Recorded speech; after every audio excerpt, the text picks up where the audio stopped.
Good afternoon students, good afternoon. तो बच्चों, last class में हम लोग एनर्जी में मैकेनिकल एनर्जी कर रहे थे, जो हमने समझा कि भाई काइनेटिक एनर्जी और पोटेंशियल एनर्जी का सम होती है। और उसमें भी हम लोगों ने काइनेटिक एनर्जी जो है बच्चों, उसके लिए डेरिवेशन कर लिया था और उसके मॉलिक्यूलर फॉर्मूला के बेसिस पे हमने न्यूमेरिकल्स भी कर लिए थे। आज हम लोग करने जा रहे हैं पोटेंशियल एनर्जी। हेडिंग बना दीजिएगा, पोटेंशियल एनर्जी। पोटेंशियल एनर्जी ये वो एनर्जी होती है जो कि किसी भी ऑब्जेक्ट में उसके पोजीशन में चेंज की वजह से आती है, या उसकी शेप या फिर अरेंजमेंट मतलब कॉन्फ़िगरेशन में अगर बदलाव लाया जाए तो जो एनर्जी किसी भी बॉडी में आती है उसे हम लोग कहते हैं उसकी पोटेंशियल एनर्जी। देखिएगा, the energy possessed by the energy possessed by any object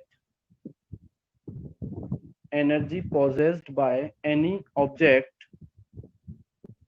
due to its position comma shape और configuration configuration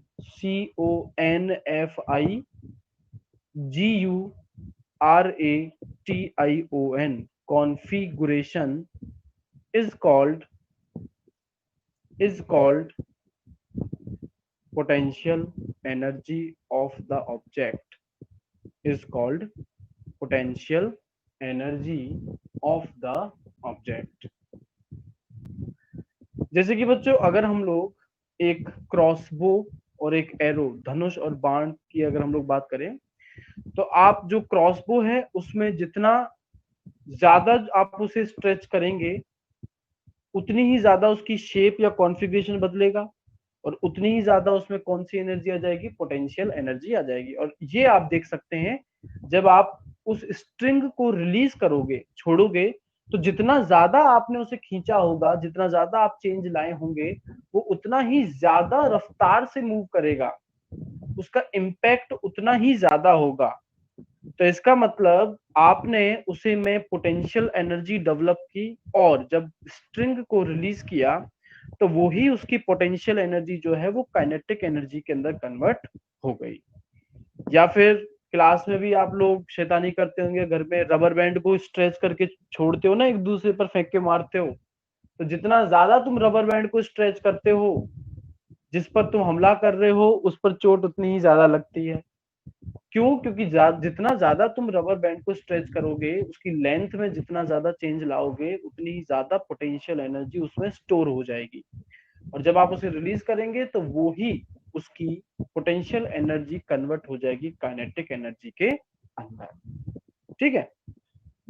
अगर हम लोग पोटेंशियल एनर्जी का बच्चों डेरिवेशन देखें तो हम लोग बोर्ड पर लेफ्ट साइड में डायग्राम देख सकते हैं कि एक ऑब्जेक्ट है जिसका मास है स्मॉल m।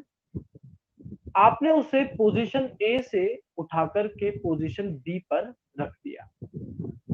अब A और B के बीच में जो डिस्टेंस या जो डिस्प्लेसमेंट है उसे बच्चों हम लोगों ने यहाँ कह दिया हाइट, जिसको हमने स्मॉल h से रिप्रेजेंट किया है। अब अगर हम लोग वर्क का फॉर्मूला लगाएं जो कि है फोर्स इनटू डिस्प्लेसमेंट, तो डिस्प्लेसमेंट तो बच्चों यहाँ पर हाइट जो है वही है, हमने डिस्प्लेसमेंट को हाइट से रिप्लेस कर दिया। और फोर्स की अगर मैं बात करूं तो यहाँ ऑब्जेक्ट पर लगने वाला फोर्स कौन सा फोर्स था, जो उसका क्या था, वेट। जब कोई बॉडी ग्रेविटी के इन्फ्लुएंस में मूव करती है बच्चों, तब उस पर जो फोर्स लगता है, ग्रेविटेशनल फोर्स, वही एक्चुअल में उसका क्या होता है, वेट होता है। तो फोर्स जिसका फॉर्मूला होता है M A, F equal to ma, हमने पढ़ा है। पर जब इन्फ्लुएंस हो सिर्फ ग्रेविटी का, तब हम लोग ए एक्सेलरेशन को रिप्लेस कर देते हैं acceleration due to gravity small g से। तो फोर्स का यहाँ फॉर्मूला हम लोग एम ए की जगह एम जी रख सकते हैं। तो W इक्वल टू एफ की जगह आपने रखा एम जी और एस डिस्प्लेसमेंट की जगह आपने रखा बच्चों H. W equal to mgh। अब जैसा कि वर्क और एनर्जी दोनों की यूनिट सेम है, जूल है, तो मैं यहाँ वर्क की जगह एनर्जी भी रख सकता हूँ। और कौन सी एनर्जी? ये एनर्जी उसकी पोजीशन में चेंज की वजह से आई है, तो इस वजह से इस एनर्जी को हमने ईपी पोटेंशियल एनर्जी लिख दिया। और ईपी का फॉर्मूला बच्चों आया mgh। mgh। एक और बात बच्चों, उसके बगल में आप एक और डायग्राम देखेंगे, इसमें पोजीशन है ए बी सी डी। मान लेते हैं पहले केस में जो थी हाइट वो 10 मीटर है। अब ऑब्जेक्ट को आप पहले ए से बी पर ले गए, फिर आप बी से सी पर ले गए, और फिर आप सी से उस ऑब्जेक्ट को डी पर ले गए। डी और ए के बीच में जो डिस्टेंस है वो है 10 मीटर। तो मेरा क्वेश्चन ये है कि यहां हाइट 10 मीटर से कम होगी, 10 मीटर होगी, या 10 मीटर से ज्यादा होगी? डी और ए के बीच में डिस्टेंस 10 मीटर का है, और आप डी पर ऑब्जेक्ट को लेके कैसे गए हैं? पहले आप ए से बी पर गए, बी से सी पर गए, और फिर सी से आप डी पर लेकर के गए हैं। तो मेरा क्वेश्चन आपसे ये है, यहाँ जो हाइट आप लेंगे वो 10 होगी, 10 से कम होगी, मतलब लेस देन 10, या फिर मोर देन 10?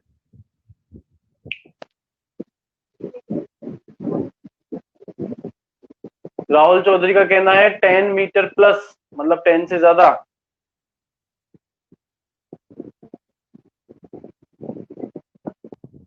और किसी का कुछ कहना है बच्चों?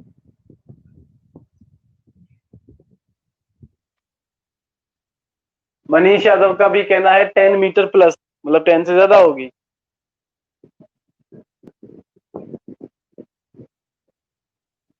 अरे बच्चों, कैसे 10 से ज्यादा हो जाएगी? अरे हाइट जो है वो क्या है? हाईएस्ट, सबसे ऊपर वाला, और मिनिमम जो सबसे नीचे वाला पॉइंट है उसके बीच के डिस्टेंस को ही तो हाइट बोलते हैं। तो ये तो मैंने बताया 10 है, तो 10 मीटर ही तो रहेगी।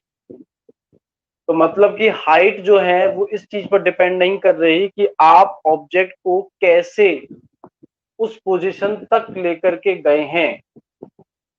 ठीक है, तो फर्स्ट केस में भी जो डायग्राम है उसमें mgh रहेगी, और सेकंड केस में भी mgh ही रहेगी।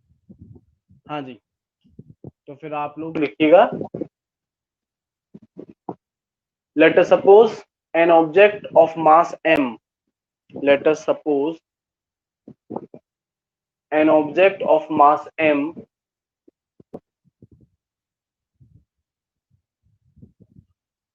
at position a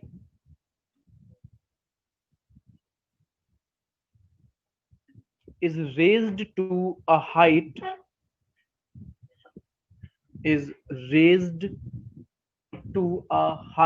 h, small h, at position b.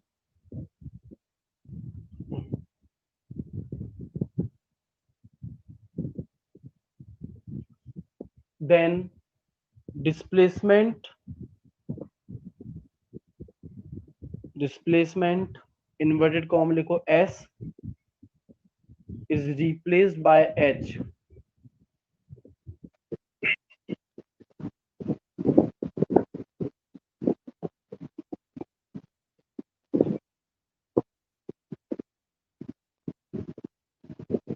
मैंने कहा raised to a height h at point b, ये कहा मैंने,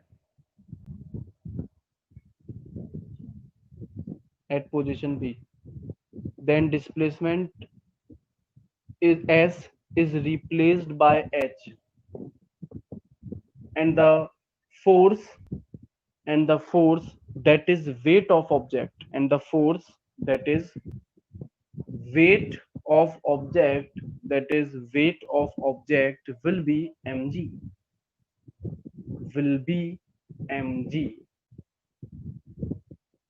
अब बच्चों डायग्राम और उसके नीचे जो तीनों जो इक्वेशंस हमने लिखी हैं डेरिवेशन की, उसको लिख दीजिए।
हाँ जी बच्चों, आप लोगों ने लिखी होगी।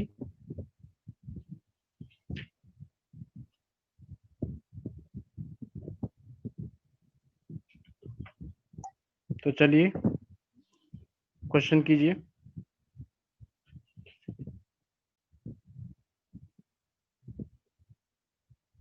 क्वेश्चन है आपका, a moving body of mass 20 kg,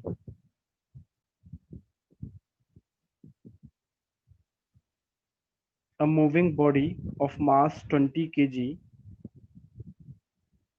has 40 joules of kinetic energy. 40 joules of kinetic energy. Full stop. Calculate its speed.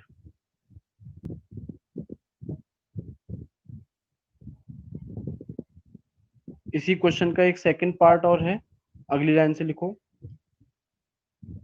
मतलब ये जो पहला था ये आपका ए था, दूसरा बी जो है वो मैं बोल रहा हूँ। A person carrying a load of a person carrying a load of 20 kg, load of 20 kg climbs, climbs, climbs 4 meter, climbs 4 meter, full stop. Calculate the work done, calculate the work done. चलिए solve कीजिए।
First question में तुम्हें mass दे दिया, first part में आपको kinetic energy दे दी, वेलोसिटी या स्पीड पूछी है। काइनेटिक एनर्जी का formula half M B square होता है, जिसमें आपको काइनेटिक एनर्जी पता है, मास पता है, बस वेलोसिटी निकालनी है।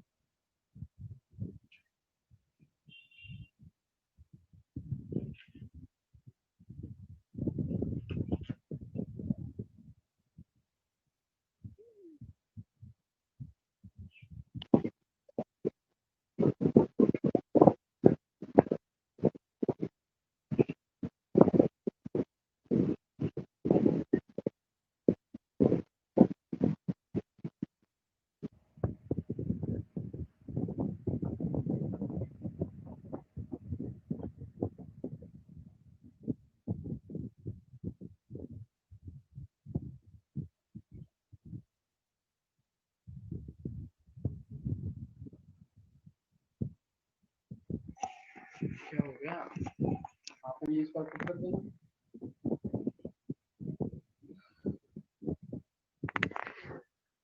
90 पता है 40 equal to half into 20 into B square भी निकालना है बस।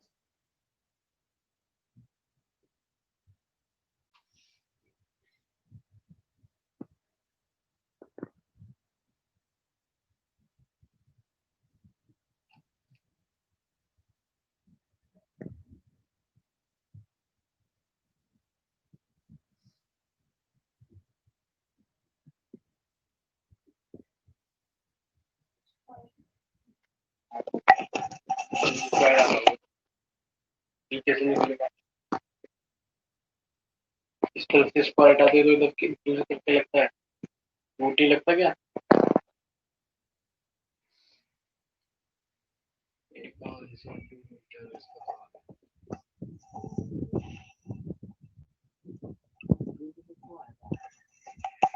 इधर से टू स्क्वायर हटाए कहीं 4 आए ना, तो स्क्वायर हटा के यहाँ रूट लगेगा ना, रूट स्क्वायर रूट 4 का स्क्वायर रूट क्या आता है? 2।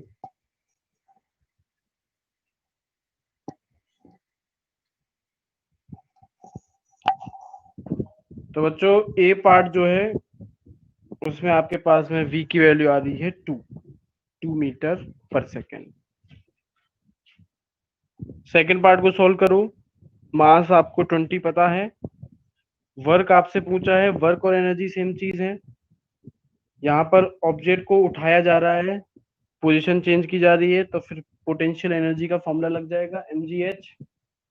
m आपको पता है, h आपको पता है, g की वैल्यू क्वेश्चन में नहीं दे रखी तो 9.8 लेनी है।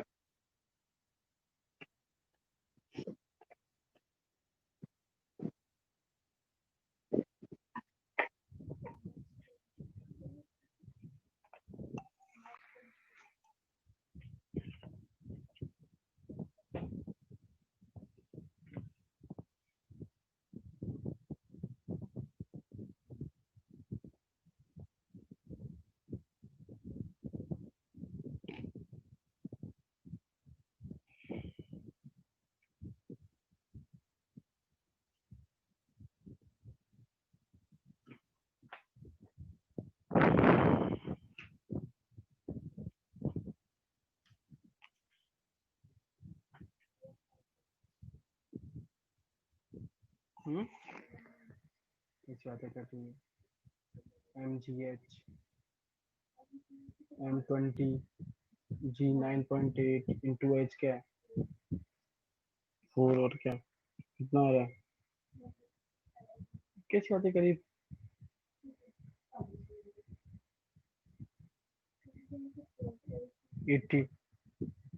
80 इंटू 9.8 जहाँ पढ़ दो पहले। बच्चों mgh करना है आपको। मास पता है 20, जी पता है 9.8, एच पता है 4, बस मल्टीप्लाई करना है। टाइम क्यों लग रहा है इतना?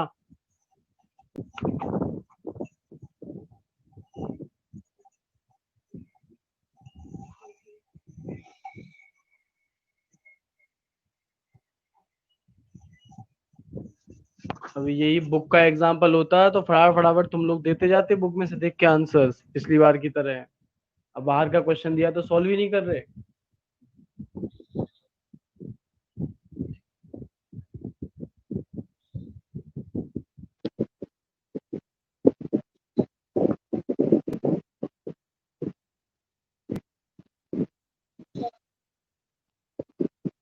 तो आपका आंसर आ रहा है भाई बी का 784 जूल, 784 जूल, ये आपका आंसर आ रहा है।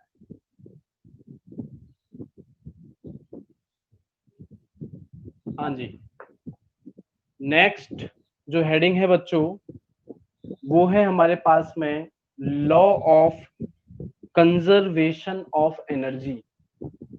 Law of conservation of energy.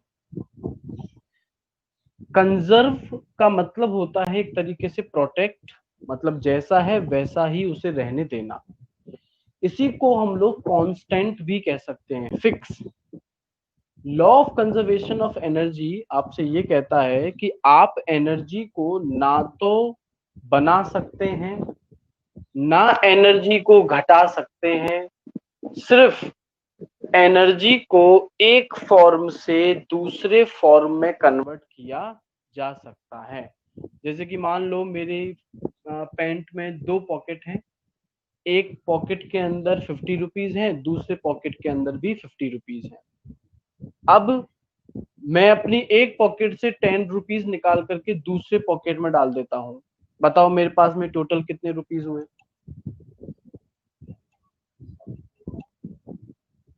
मेरे एक पॉकेट में 50 रुपए थे, दूसरी पॉकेट में 50 रुपए। मैंने एक पॉकेट से 10 रुपए निकाल करके मैंने अपनी दूसरी पॉकेट के अंदर डाल दिए, मेरे पास अब टोटल कितने रुपए हैं?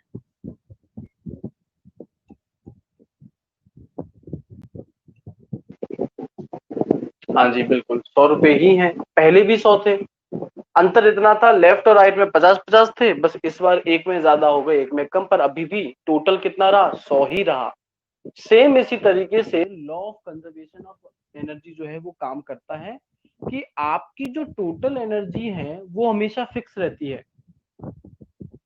बस ये हो सकता है कि एनर्जी एक फॉर्म से दूसरे फॉर्म में कन्वर्ट हो जाए। जैसे कि अगर मैं मैकेनिकल एनर्जी की ही बात करूं, तो मैकेनिकल एनर्जी का फॉर्मूला था kinetic energy plus potential energy. तो मतलब कि हर कंडीशन में इन दोनों का सम सेम ही आएगा, बस इतना हो सकता है कि आपकी पोटेंशियल एनर्जी कम हो जाए, काइनेटिक ज्यादा हो जाएगी उतनी ही, या काइनेटिक एनर्जी अगर आपकी कम हो जाए तो पोटेंशियल एनर्जी उतनी ही ज्यादा हो जाएगी। एग्जाम्पल के तौर पर आपने एक बॉडी को लेकर के आप लोग एक हाइट, एक बिल्डिंग के टॉप पर पहुंच गए, वहां जाकर के उस बॉडी के अंदर 100 जूल की एनर्जी प्रेजेंट है। अब ये बॉडी फिक्स है, मूव नहीं कर रही, तो मतलब इसमें काइनेटिक एनर्जी तो नहीं है, इसमें सिर्फ कौन सी एनर्जी है? Potential energy. तो टोटल एनर्जी आएगी 100 प्लस 0 इक्वल टू 100। अब आपने ऑब्जेक्ट को ड्रॉप कर दिया और ऑब्जेक्ट गिरते गिरते आधी, बिल्डिंग की जो आधी हाइट है वहां तक पहुंच चुका है। आधी हाइट का मतलब है कि अगर हाइट आधी हो गई तो पोटेंशियल एनर्जी भी क्या हो जाएगी? हाफ। पहले पोटेंशियल एनर्जी 100 थी, तो अब आधी हाइट पर कितनी रह जाएगी? 50। बाकी की 50 जूल की एनर्जी का क्या हुआ? वो ऑब्जेक्ट जब नीचे गिर रहा था तो मूव करने लगा था, तो मतलब उसकी बाकी की 50 जूल की एनर्जी किस एनर्जी में कन्वर्ट हो गई? काइनेटिक। तो अभी भी मैं पोटेंशियल 50 प्लस काइनेटिक 50 करता हूं, तब भी आंसर कितना आता है? 100। अब ऑब्जेक्ट एकदम नीचे ग्राउंड से टकराने वाला है, बिल्कुल टकराने वाला है, बस 1 सेंटीमीटर बचा है, तो इस समय हाइट क्या हो गई? 0। हाइट अगर 0 हो गई तो पोटेंशियल एनर्जी क्या हो गई? 0। तो इसका मतलब अब जो उसकी काइनेटिक एनर्जी है वो कितनी होगी? कोई अंदाजा लगा सकता है? पोटेंशियल एनर्जी अगर 0 है तो इस समय काइनेटिक एनर्जी क्या होगी? 100 जूल होगी। अभी भी तुम 100 प्लस 0 करोगे, आंसर क्या आएगा? 100 ही आएगा। तो law of conservation of energy आपको यही समझाता है कि एक सिस्टम की जो एनर्जी है वो हमेशा फिक्स रहती है, टोटल एनर्जी फिक्स रहती है, हालांकि उसके अंदर एनर्जीज एक दूसरे के अंदर इंटर कन्वर्ट हो सकती है, मतलब एक अगर घटेगी तो दूसरी एनर्जी उतनी ही बढ़ जाएगी। इसे प्रूव करने के लिए मैंने बोर्ड पर एक डायग्राम बनाया है और डेरिवेशन किया है, जरा बोर्ड पर आप सभी लोग ध्यान दीजिए। देखिए मैंने एक, मान लो एक बिल्डिंग है, उसकी हाइट है h, उसके टॉप पर पॉइंट ए की बात कर रहा हूं मैं, पॉइंट ए पर हम लोग खड़े हैं एक ऑब्जेक्ट को लेकर के जिसका मास कितना है? m, small m। उस ऑब्जेक्ट को हमने ड्रॉप कर दिया, ऊपर से नीचे हमने गिरा दिया। फिर पॉइंट बी और फिर पॉइंट सी तक वो पहुंचता है। पॉइंट सी जो कि ग्राउंड है, पॉइंट बी जरूरी नहीं है कि उसके बीच में ही हो, कहीं भी हो सकता है पॉइंट बी, हमने कहीं भी मान लिया। तो अगर ए पॉइंट और बी पॉइंट के बीच में डिस्टेंस है x मीटर, तो सी और बी के बीच में कितना बचेगा? h minus x. ये बात आप लोगों को समझ में आ जानी चाहिए। अगर वो ऊपर से नीचे x मीटर गिर चुका है तो नीचे से अब पॉइंट बी तक जो डिस्टेंस है वो कितना रह जाएगा? h minus x. और अगर law of conservation of energy सच में होता है तो potential energy plus kinetic energy की वैल्यू हमेशा क्या आएगी?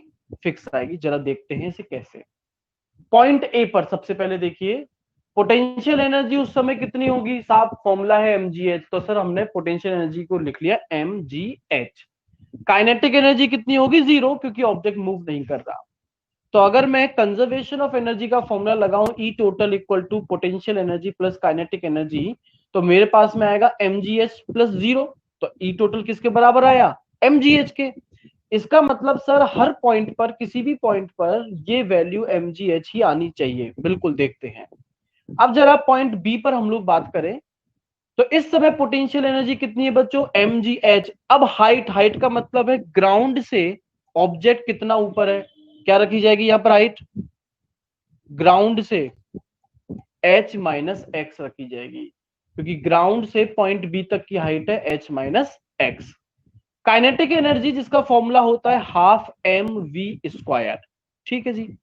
हमारे पास थर्ड इक्वेशन ऑफ मोशन की अगर बात करें, under the influence of gravity, मतलब ए को हम लोग जी से रिप्लेस कर देंगे, तो V square minus U square equal to 2g's, ये इक्वेशन आती है। जब ऑब्जेक्ट को ऊपर से गिराया गया था तब उसकी इनिशियल वेलोसिटी क्या रही होगी, बताओ बच्चों। जब ऑब्जेक्ट को ऊपर से नीचे धकेला गया था, गिराया गया था, तब उसकी इनिशियल वेलोसिटी क्या रही होगी,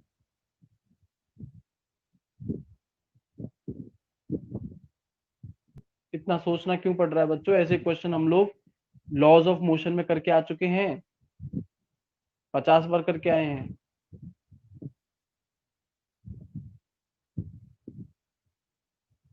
अरे जब ऑब्जेक्ट को गिराया गया है तब थोड़ी ना वो मूव कर रहा था, वो तो फिक्स था ना, फिक्स था तो वेलोसिटी क्या हुई, जीरो हुई ना।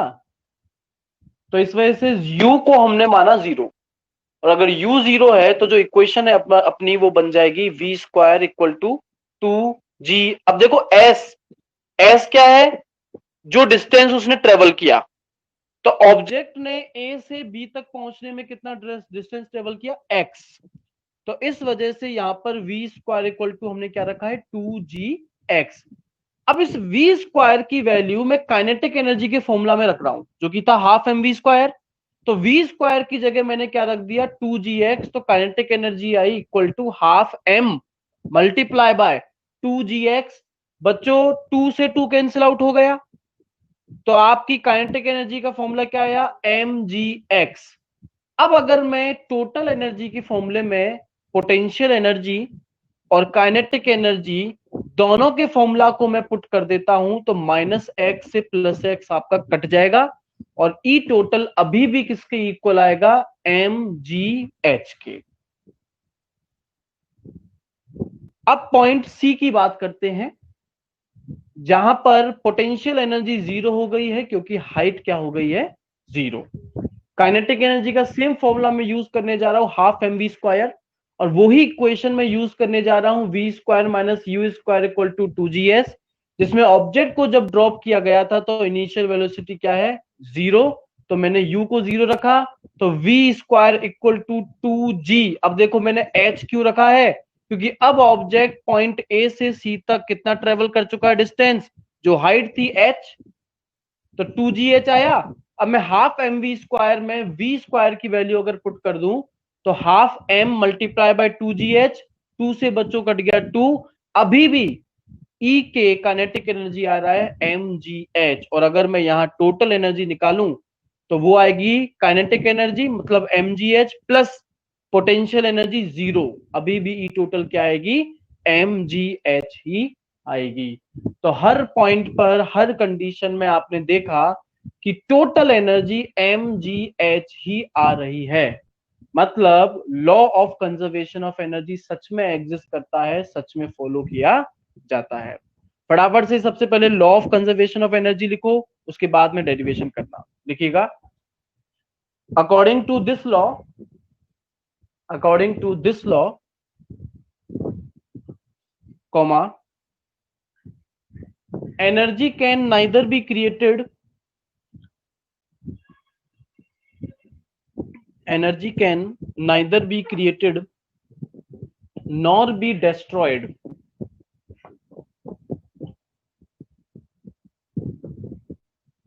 nor be destroyed only it can change to different forms. Can be changed to different forms. Full stop. Next line से लिखो. In other words,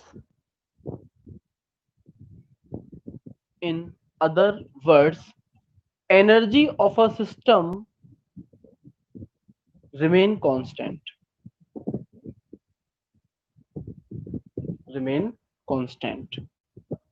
फॉर्मूला लिखो फिर. फॉर्मूला लिखिएगा kinetic energy plus potential energy equal to constant.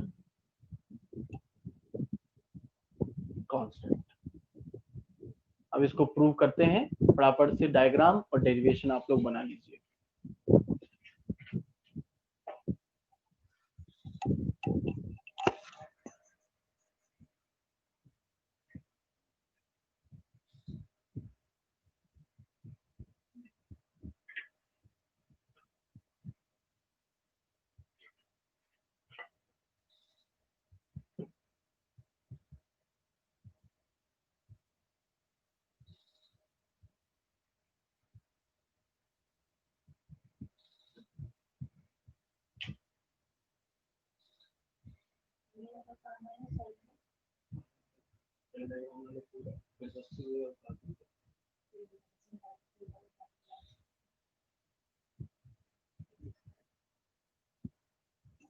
पहले point A का बनाइएगा, फिर point B और फिर पॉइंट सी. डायग्राम तो बना लो. डेरिवेशन पहले पॉइंट ए का, फिर पॉइंट बी और फिर पॉइंट सी.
बच्चों जल्दी बना लीजिए और इसके साथ हम लोग क्लास को एंड करेंगे.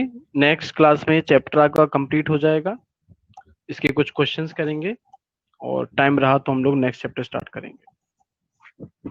तो इसलिए आप लोग सिर्फ जो लास्ट टॉपिक बचा है पावर, उसे छोड़ करके बाकी जो सारे क्वेश्चंस हैं उन्हें आप लोग कर लीजिएगा।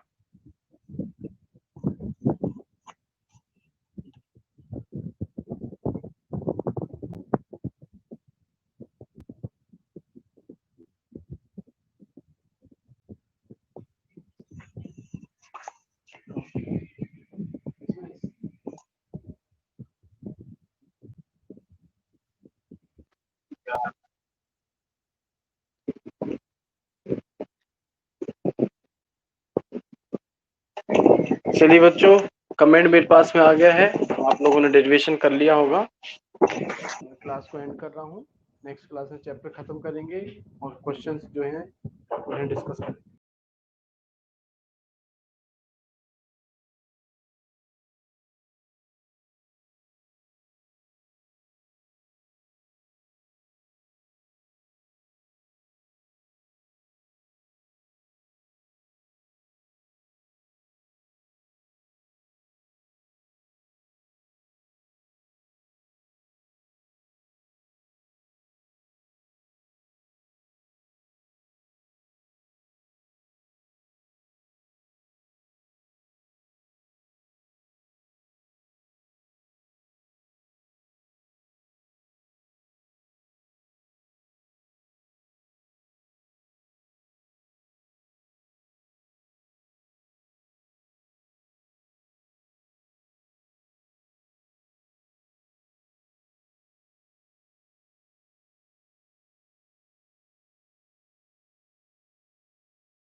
Good afternoon, children.